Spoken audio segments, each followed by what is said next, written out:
Friends, स्वागत करती हूँ आप लोग का ममता जौनपुरिया के चैनल पे। तो आशा करती हूँ कि आप लोग ठीक होंगे और मैं भी ठीक हूँ अभी फ़िलहाल।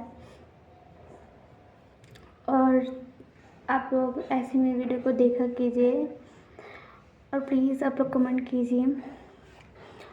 और अभी मैं ठीक हूँ और मेरे भाई बहन सब लोग ठीक हैं, मेरी फैमिली में सब लोग ठीक हैं।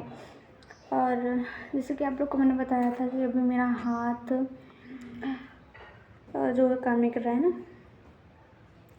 अब मैंने आप लोगों ने शायद देखा भी होगा कि मैंने एक वीडियो में क्लिप भी दिया था कि मेरा हाथ अभी कितना काम कर रहा है। तो आपको अभी सामने से मैं अपना हाथ दिखाऊंगी कैसा है ये।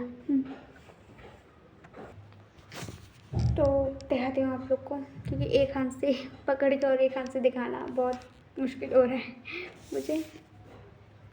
तो दिखाती हूँ। ये है मेरा दाहिना वाला हाथ, हीरो।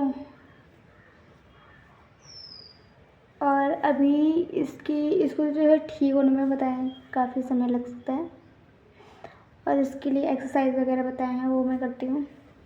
और आप लोग प्लीज़ जल्दी से दुआ कीजिए कि मेरा हाथ जल्दी से ठीक हो जाए और मैं अपने घर जाऊँ। And thanks for watching the video.